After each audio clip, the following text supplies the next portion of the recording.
안녕하십니까. 저는 세일의 기독학교에 다니는 8학년 LED반 빛나는 보배 한주환입니다. 지금부터 방구석 미술관 세계사편을 시작하겠습니다. 먼저 첫 번째 전시관은 중국을 위협하는 서양입니다. 이 그림은 권융제입니다. 권융제는 중국을 60년간 통치하였습니다. 중국인들은 자신들이 우주의 중심이라고 믿었고 오직 공자의 가르침만 따랐습니다. 그래서 서양의 어떠한 발전한 문물이나 사상도 따르지 않았습니다. 권융제는 오직 외국의 선박들이 광저우에만 들어올 수 있도록 하였습니다. 또한 외국인들은 광저우에서 팔계조를 지켜야만 했습니다. 하지만 영국은 중국의 차와 비단을 좋아했고 중국과 더 무역을 하고 싶어서 조지 맥카튼이라는 대사를 보냈습니다. 하지만 권융제는 그 뜻을 모두 거절하고 무시하였습니다. 그 두 번째는 아편입니다. 영국 상인들은 중국인들에게 아편을 팔고 싶어 했습니다. 아편은 진통제로도 쓰였지만 감각과 정신을 무디게 하는 마약의 일종으로 중독이 될 수 있습니다.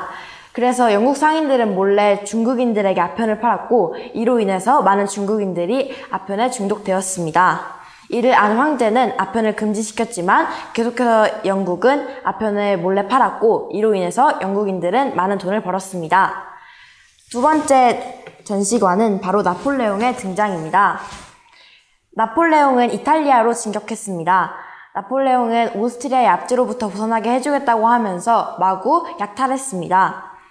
나폴레옹이 권력을 노린다는 것을 안 내각은 나폴레옹이 막강한 해적인 영국과 싸우도록 하였습니다. 하지만 나폴레옹은 영국 대신 이집트와 가서 싸우려고 했습니다. 그래서 나폴레옹은 이집트 원정을 떠났는데 거기에서 영국을 만나게 되었습니다. 영국과 바로 아부키르만 해전이라고 불리는 이 전쟁에서 나폴레옹은 크게 패하고 말았습니다. 나폴레옹은 돌아온 뒤 원로원에 쳐들어가 권력을 차지하고 거기에서 새 집정관 중 한 명이 됩니다. 하지만 얼마 지나지 않아서 한 명뿐인 집정관이 되었습니다.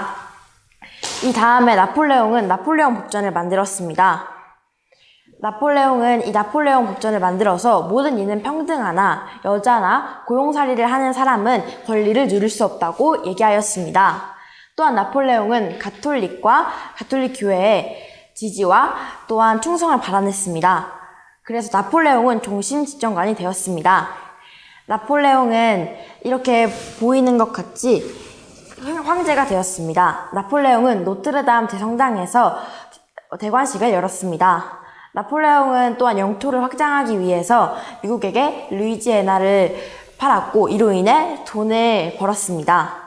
나폴레옹은 영국과 맞서기 위해서 허름한 배들을 빨리빨리 만들기 시작하였고 영국과 트라팔가라 해전에서 맞서게 되었지만 크게 패하고 말았습니다. 이 다음 세 번째 전시관은 바로 IT 노예들의 봉기입니다. 여기에서 생도밍그섬이 나오는데요. 생도밍그섬은 프랑스의 식민지였는데 설탕과 커피를 많이 수출함으로 인하여서 농장 주인들이 많은 부자였습니다. 그런데 이 농장에서 일했던 많은 노예들이 있었는데 그 노예들이 대부분이 아프리카 흑인 노예들이었다고 합니다. 이 노예들에게는 아무런 권리가 없었는데 농장 주인들은 이 노예들이 자유와 평등의 세상을 알지 않도록 열심히 노력을 하였고 교육을 하지 않았습니다. 그래서 이거에 대해서 성직자들은 자유에 대해서 말을 하였고 그 말에 귀를 기울인 IT 노예들은 봉기를 일으켰습니다. 이렇게 여기 보시는 것 같이 이것이 바로 IT 봉기입니다. 이 IT 봉기를 불안하게 지켜본 사람이 있었는데요. 그 사람은 투생 루베르튀르입니다. 그 사람은 이제 체계적으로 군사를 만들고 그리고 그 노예들을 모아서 군대를 만들어서 자신이 총독이 되었습니다. 그 사람은 처음에 스페인과 손을 잡았지만 스페인이 프랑스와 다를 게 없다는 것을 깨닫고 나서는 스페인과 다시 손을 져버리고 프랑스와 다시 손을 잡게 됩니다. 하지만 나폴레옹은 이를 탐탁지 않게 여겼습니다. 그래서 르클레르와 그의 군대를 보내서 다시 생도밍그 섬을 찾게 하였습니다. 그런데 여기에서 투생은 감옥에 갇히게 되었고 옥살을 하게 됩니다. 하지만 또 프랑스군은 말라리아로 인하여서 무너졌고 이로 인해서 다시 투생의 장교들이 일어나서 영국의 도움을 받아서 국가 이름을 IT로 바꾸고 제살린이 통치를 하게 되었습니다. 여기에 보이는 이 사람이 바로 투생 루베르튀르입니다. 그 다음 네 번째 전시관은 바로 또 다른 반란입니다. 여기에서 이제 공장이 점점 들어서게 되자 원래는 가정에서 다 같이 힘을 합쳐서 일하던 사람들이 공장에 취직을 하게 되었습니다. 공장에서 일할 때는 가정에서 일할 때와 많이 달랐습니다. 거기에서는 한 가지 일을 하루 종일 계속해서 반복하여서 했고 일한 만큼 돈을 벌었고 또한 감시를 받았습니다. 이렇게 일을 하면서 이 그림에 보이는 것처럼 여자와 아이들이 굉장히 열악한 환경에서 일을 하였습니다. 영국 정부가 이에 대해서 작업 환경에 대해서 법을 제정하려고 하였지만 공장 주인들은 이것을 거세게 반대하였습니다. 이거에 대해서 공장이 계속해서 들어서자 많은 사람들은 일자리를 잃게 되었습니다. 그리고 해밀턴 같은 사람들은 이것이 굉장히 국가에 큰 이익이 된다고 하였지만 토마스 제퍼슨과 같은 사람들은 이것이 나쁜 영향을 미칠 거라고 주장하였습니다.